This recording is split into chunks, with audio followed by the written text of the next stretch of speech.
So you're looking at some bass. Now, I chose a very big box because I wanted to make maximum bass. And you might say, you know what, but what if I could show you how to build this, save yourself, three to four, $500 on a sub box, but using simple hand tools. All it needs is a little bit of time. Let me walk through the process, and I am going to go deep into the weeds to help you out to save you some money. Which is to say we're not kids anymore, all right? But we still have the feeling of bass now, which we love it. But the one big thing is I fell into the trap of good enough audio. And I'm going to use this as an example. All right, this is the Bose subwoofer, all right? It's actually from in here. This is two 5¼ inch drivers, okay? And like a lot of people, I really started to think, hey, you know what, this is good enough.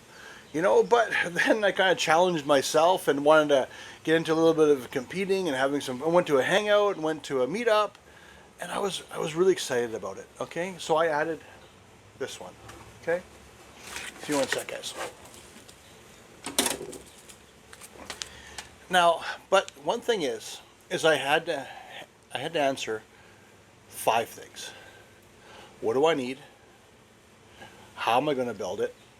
What materials I need, what do I have to do to plan it all out, and then also I wanted to share a few tricks. My dad was a master carpenter, and he's kind of one of the ones that kind of got me into building sub boxes way back when I was 18. And I'm going to share a couple of things with you that, one, saved my fingers. I had a little small accident, but I got them all though. And then also to clean up, and also planning. So we're going to go right now into the wood, okay? And I'm going to show you how to lay it out. If you're going to, say, a Home Depot or a Lowe's, or maybe I'm going to use a skill saw at home, just because, honestly, I couldn't be bothered waiting for them anymore, okay, when I was waiting, all right? But how I lay out the sub box determines how I'm going to cut it out and determines how things are going to go, all right? So I chose 28, which you're going to see in my next segment of my layout, okay? But in this portion, this box is here. So, like many of you, I've become a taxi service for the kids. All right, and even my wife too. And I wanted to make it funner for my wife and funner for myself as we're driving the kids around and waiting a lot of times as well. So she accepted the size of this sub box, but I chose to go 28, okay, which is roughly here. So I'm going to go 3 inches wider. But I'm going to go, it's 14. Well, this one is 15, so I'm going to slide it back an inch. And also, too, by adding some more volume, I'm also going to make the port. And what I'll do is I'll go like this. One thing common people make is this. You want to make this opening as big as possible, within reason though, like not like overly stupid, okay? But as big as possible. So I'm going to make mine a 3-inch port opposed to this kind of 1¼ all right? All right, as I bring you along on my journey to building a sub box, because I've got too excited about it, I want more. So I wanted to break this down on how it's going to go for a layout. And I always say lay this out because then, especially if the phone rings, you have to stop, you have to come back the next day, anything, right? So look, right now my box is going to be 28 by 16, and then with a depth of 14.5. Okay. Now, that means my front and back, my cuts are going to be 28 by 16. That's the front and the back. And then 28 by 13. So here, so it's called the top and the bottom. Now, you might ask, why 13? Because I say 14.5. When I go here, this is going to be 3/4 inch wood. This is going to be 3/4 inch wood. So I got 0.75 plus 0.75, which is 3/4, equals 1.5 inches. So I minus it from the 14.5, which equals 13. Okay. Now, bear with me. So why I'm bringing this up here. So my second cut is 28 by 13. And you'll notice that I have the next one, which is 14.5 by 13. Now, I've circled this 13 on purpose because I'm going to show you in a few moments in the garage how I'm going to cut this down. So if I even make a mistake, or the person at Home Depot or your dad or your wife or anyone who's trying to help you makes a mistake. So let's just say it's 28.25 or 27.5. Okay, let's say it's a big flub up, right? By making it so the end piece mounts inside, and you'll see more when I do the assembly, how you can solve the problem if you've made a mistake. So you don't have to be perfect. You don't have to have a beautiful table saw. You don't have to have beautiful everything. I'm going to show you how to do it with normal tools. So like I said, 28 by 16 times 2, front and back, 28 by 13, top and bottom. My side is going to be 14 and a half, which once again is inch and a half minus 16. We've established this is all 13, so I got 13. And then my port is 14 and a half by 10 and 14 and a half by 13, P1, P2. We'll get those near the end. But I just want to show you the layout. And why I lay this out, guys, is I even go say, well, okay, my port's going to be here. I even do the screws, like where I'm going to do screws even. Okay? So, like I said, what I'm always trying to get across is, you want to build this in your spare time. You want to do it. And you know what? I know I'm going to get interrupted. I know I'm going to have to drive some kids somewhere. I know it's going to happen. So come along with my layout. Now let's get into the garage and let's start on our journey together on building the sub box for my vehicle. I want to do this from the point of view that I see while I'm doing it. Okay. So as you saw in my layout, right, I just did for you guys. When you go to Home Depot or you go to Lowe's, this is a sheet of MDF 4x8, okay? My biggest problem is that I usually buy 24 by 48 slices, so essentially 24 slices, but my sub box being over 28, I couldn't do that. And also, too, is 30% more to buy it pre-cut. Now, a lot of these companies will give you a free cut when you buy it, or they'll charge you $1 a cut. And the way I'm going to lay it out, you can do it in almost 3 cuts. That's not bad. So if you can buy a piece of wood, use the free cut, and then do 2 others, it'll get you there. Now, I'm doing a ported, so there may be 1 or 2 more cuts, but that's easily solved, okay? Now, I want you to visualize what I'm saying. I am going to put my back to you, but I want you to understand something when it comes to this. So when you put this into a saw, and what they usually have is a Home Depot, they have a big, right? They have a big saw that comes down. Right? They usually don't have a table saw where they push it through. And sometimes, which is say that operator might not care about his job. How's that? Is that a good way to put it? But now here, I'm going to go like this. All right, bear with me. This is 28. Okay, and I'm using this on purpose. Okay, 28.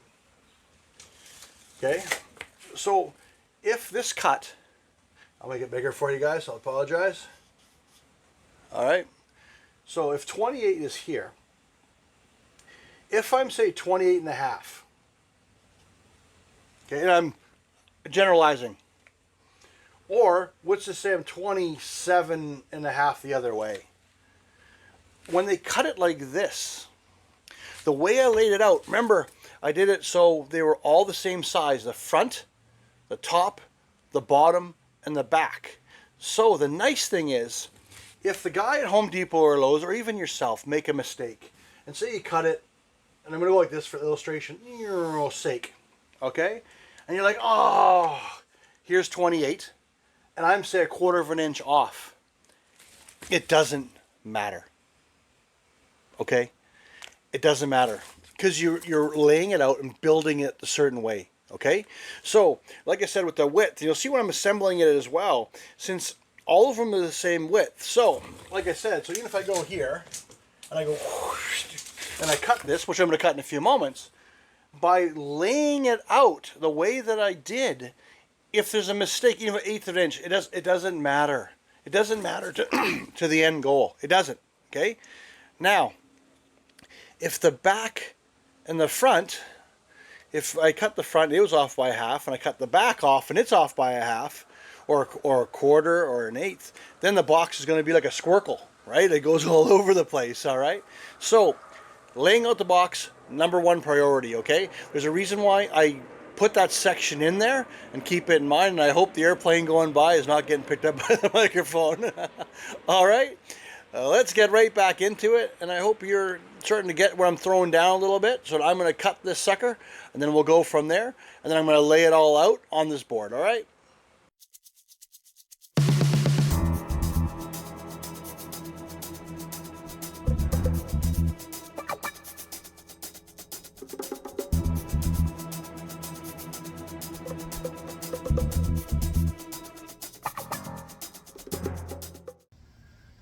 So as you can see, I'm within a sliver, you know what I mean? And wait till I put it together and you'll see how it doesn't make much difference. It's actually pretty awesome.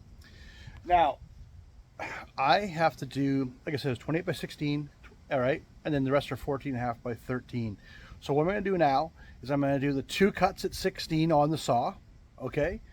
And then I'm gonna show you, then I only have to move the saw twice after that, because my 28 is done. I only have to do 14.5 and 13 after this. And so I'm only moving the saw twice. It's beautiful, all right? And also it minimizes the mistakes that I can make, or just like I said, if you're off, at least all the 14.5s will be off, or all the 13s will be off within reason, right? I'm talking about smidgels, because nothing's worse than trying to fill in a gap, right? All right, I hope you're enjoying bringing you along. I'm enjoying it, all right? Talk soon. I want to share one thing with you, okay? These teeth are staggered, okay? So one goes in, one goes out. So I always use the tooth that's closest to me, okay? Now, I'm not a professional, guys, anymore, but take your time, be careful. This can hurt you, all right? And I'm gonna show you after I do these cuts what my dad taught me. And it saved my fingers, okay? I mean this sincerely, okay? So let me finish up these 2 16 cuts and then we're gonna get into it together.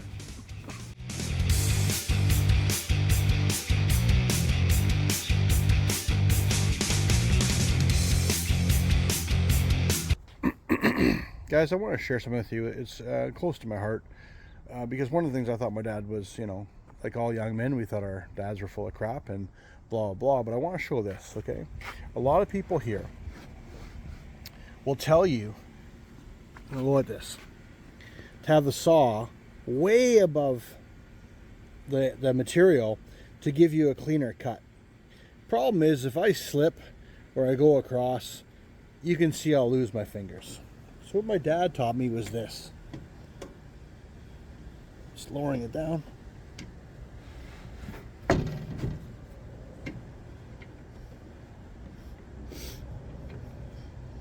Here. Make it so the tooth is just coming above.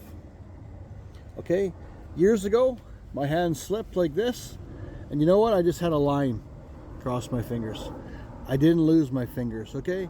Remember this, guys, DIY, you know, you're hanging out at home, you want to have some safety, okay? So, a little trick from my dad, all right, to you, and I'm passing it on. Cheers.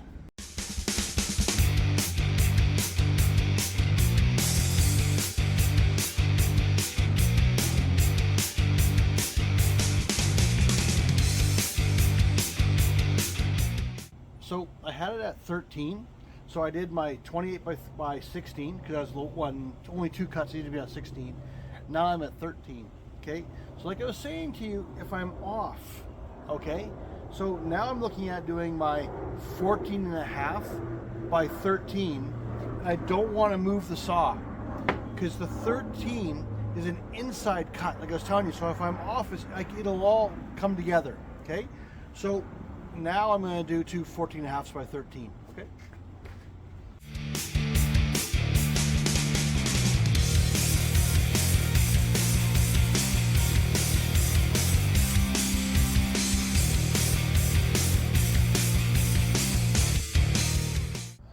Alright, so my last cut, and I apologize for the frame, guys, I'm just trying to do the stall. 14.5 by 10, okay, so that's my next one, and that's my last one. So, one of my port pieces happened to be 13 by 14.5, so it worked out okay. So, now, I just gotta figure out my last little port piece, but now see, once again, I'm not changing the saw. This will be my 14.5, and I'll run her through, alright?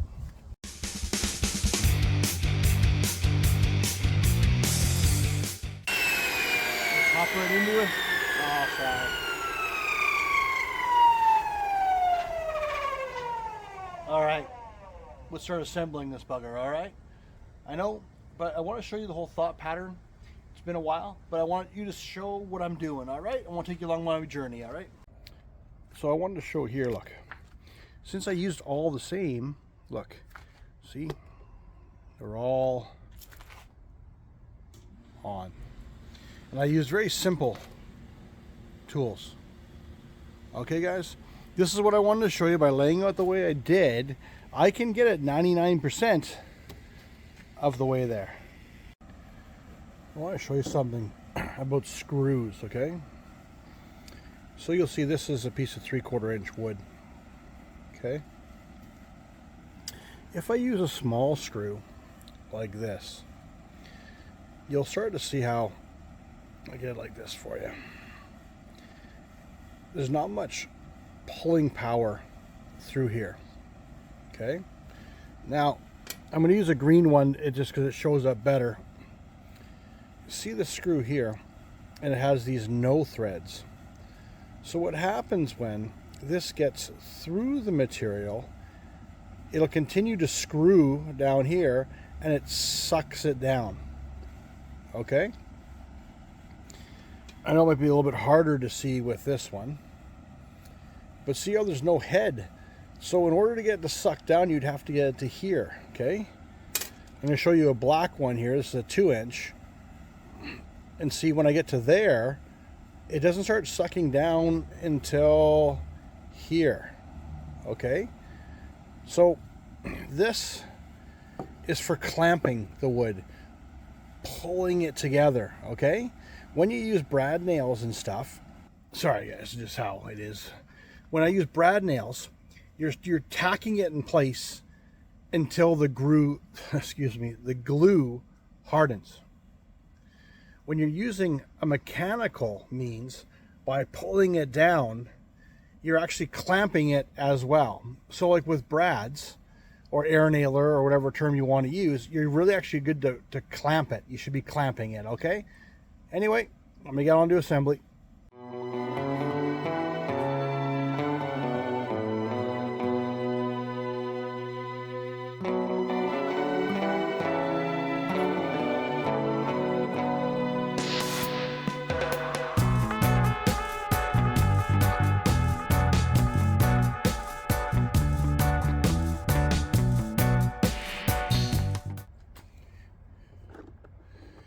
Hey, got another one for you now with my dad, and like I said, he was a master carpenter, and the one thing he showed all the time was just little things. So I'm going to show here. I'm going to go like this. You see how the glue is out right now? You get a damp cloth, and then it's all cleaned up. This will dry in a second, but isn't that amazing? All with a damp rag, no more spilling glue down the sides. See exactly what I'm talking about? How it oozes out like this? Now one sec, then you know for sure you have a seal. And then, like I said, damp cloth, look.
Here I am. I used Bondo to fill it in. Got my wife's sander, got my cup of coffee. I'm just gonna get to work.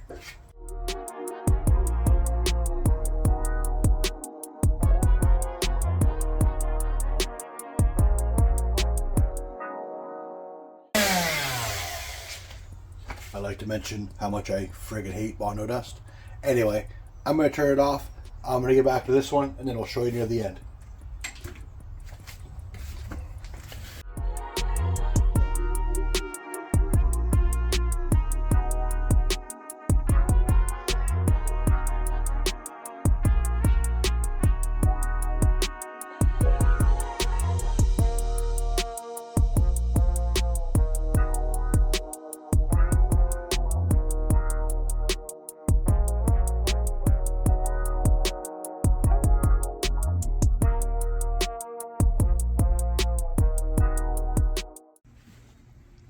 So turned out nice using the router. I want to point this happened. My bearing broke that came with it all. So I'm going to have to repair it. One of those downfalls, but no big deal. A little bit of Bondo. That's why God created Bondo. Now, one of the things about square subs, I can't use a router or anything to kind of circle, so I'll have to measure it. It's no problem. It's 11. But this is the part, is the radius. So the kind of the old school way is to look what I can do. Ooh, look at that one. So I know now if I can get 11 and 11, I can use this to trace it out and I can get the radius. Old school way, guys. I know there's lots of other ways. You can use stuff like this, you know, but I'm trying to show you how to do it. Simple tools, and look at that. That's got that radius pretty well perfect. All right, stay tuned. I'm going to cut the holes.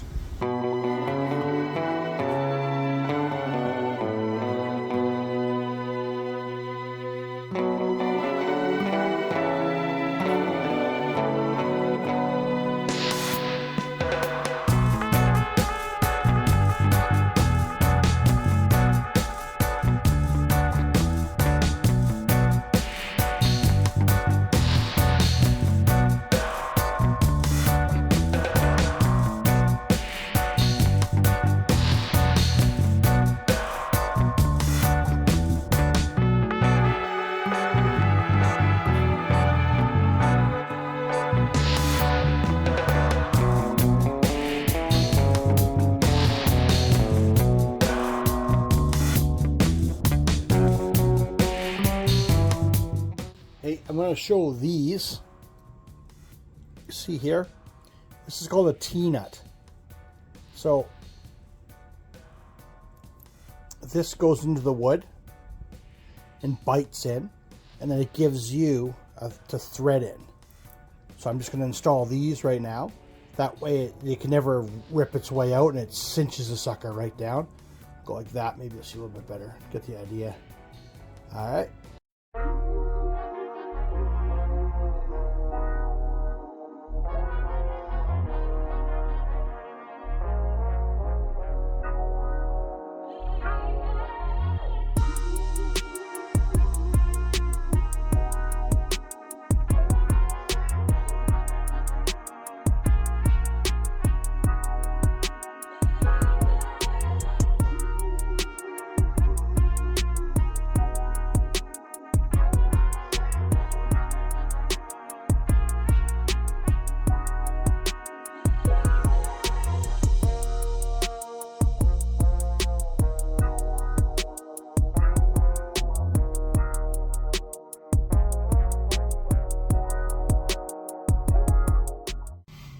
Let's have a real talk now. All right, so I had table saw, jigsaw, drill, sander. All fairly inexpensive, to be honest with you, right?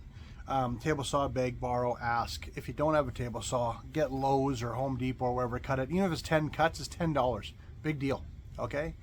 Now, jigsaw, you can get on Amazon for $25. Palm sander, same thing, 25 bucks. All right, so I did this with basic hand tools, okay? Now, let's go over the parts. Wood, screws, glue, nut inserts. Didn't need much else from that, okay? Now I'm gonna add a little asterisk here. Bondo, okay? I chose Bondo to fill in the holes. You don't have to. You can say you're gonna carpet it. You can use polyfill. You can use anything. I just chose to do it the way that I've been doing it, and also I had some Bondo left over in a cabinet, so theoretically the Bondo is $0. I spent pretty well 3/4 of a sheet of wood, a little bit more than a half, which wasn't too bad. I mean, where I am, it was about $80, so it's probably about 60 bucks USD in wood. You know, glue did cost me $20 because I didn't have any glue. And you know what, guys, if it's your one, buy the small one. I know it seems inefficient, but buy the small glue. You know, they were about, $6. It wasn't that bad, but I bought the bigger one because I have some projects to do around here. Now, the big one Now, it's not painted yet. Okay. I'm going to paint it. I want to show you it all unfinished the way it is, and then you'll see some slides later on. But I am 9.5 hours into this box. Okay. Now, I'm not saying I'm efficient. Okay. But I am filming, which is, it's hard. Okay. I won't lie to you. So let's just say I'm 5 hours into it. Okay. And let's just say $125 in parts. Okay, 5 hours, $125 in parts. Now, what's added up 5 times, which just pretend it's $100 an hour for a shop rate. That's $500 plus roughly 120, 125-ish for parts. So this would be $650 at a store if it took them 5 hours. Now, don't get me wrong. They probably have way better tools than me, way more accurate than me, and they'll probably cut down on finishing because they're a little nicer cuts. You know what I mean? I admit it. I had to fix some stuff. Did you catch the part where I made a mistake with the jigsaw? But what I'm trying to say is to get a box built like this professionally can be done if you have the money. And I'm not saying you're poor or whatever. I'm just saying that keep in mind when you go to a local store and they go $450, it might be a pretty good deal. It might be. You know, that's the thing with, you gotta remember you're paying someone to do it. You're not paying them $25 an hour. The shop owners have to do it. So this is why I chose to do this, because I even feel bad if I go to a local friend in town who has a shop and say, hey, can you build me a box? Even if they're 4 hours in, they're gonna have 4 hours of unbillable labor, okay? So why I'm saying this is that, you know, if you take the labor out of it, $125 box. All right. And it's already, I can already tell how solid it is, okay?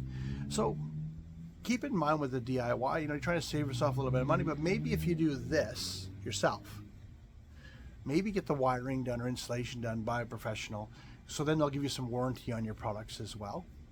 Okay, just keep this in mind when you're trying to build a system, all right? This is a great way to save some money, but you're going to have to put some time into it. Luckily it's a long weekend, and so I had 2 good days in it. And then with the Bondo at night, I had to do it. So like, you know, I was done at 5, and then at 7, I'd do another layer, and then I'd do a little bit of sanding, 10 o'clock, do a little bit of sanding, you know, just how it is. Now I'm ready for full paint. I'm going to disassemble it, and I'm going to catch you, and you'll see the final product. Here's where you can put your own kind of spin on it. Like I chose a dark gray, and I'm gonna use a top coat like a granite finish. But this is where you can own personality. You could do a pink, you could do it red, you could do it blue. You could even paint it with splattering paint on it or anything like that. But there is no excuse, guys, because this is where you can do your own little kind of expression of yourself. You can use all those stickers you have lying around. You can put a big boom on it if you wanted. But keep in mind, guys, this is just a paint I got from Home Depot. I touch on it shortly in a few moments, and it was very inexpensive, and you can get it in any color you want. So this is where you can use your own self-expression, just like your own music. So make the colors you want, make it funky, and make it fun, and make you smile every time that bass hits. I wanted to touch on these 2 products. Why? This is a speckle stone. Yeah, I know, I'm dating myself, but I always liked it. And I want to do something that's kind of funky for myself. And then also I wanted to show you the little sampler. So these are bare paint. You can get these from Home Depot, any color, from all those swatches on the wall. I got it for $6. So why I'm trying to show you this is you don't have to spend a lot of money. I spent $6 on the paint. It was $20 for the speckle, and I bought $7 for all the rollers. All right, just want to let you know there's no excuse for having an unpainted box. All right, cheers. And here you can go. I'm just doing a light coat. You go fairly far away. A little goes a lot, and also I want to save it as you can finish. Now I have the granite rock finish, which I just like. It brings me back to my first sub box when I was young, and I hope you do something to customize and make you smile as well. What do you think? A little bit different? I love it. I love the texture. I love it's a little bit lighter. It's a smidge bigger in some ways, but you know what? I love it, and the performance is mwah. It now plays about, I don't want to say 2 times lower, but now it plays way lower, way more output, and now this thing pushes some air. Also, one thing, by even having the port on the front, the port and the subwoofer now work together, and coming off the back hash, oh, it's exceeded my expectations. I do admit though, It was a little bit of work, but it was all worth it in the end. If you like these kind of videos and you want to dig deeper and you enjoy being in the weeds, how about you go to my next video, check out right here. And now also too, if you want to know some little bit of Tim bits, I'll show you how I did actually an airtight speaker terminal on this puppy as well. All my link will be down in the notes. Let's go from there. And honestly, let me know, guys, if you like this in-depth of content. Please give me a comment below if you do. This one was a lot of work, but it was worth it to share with you and to make, hopefully, save you some money and make you into loving car audio.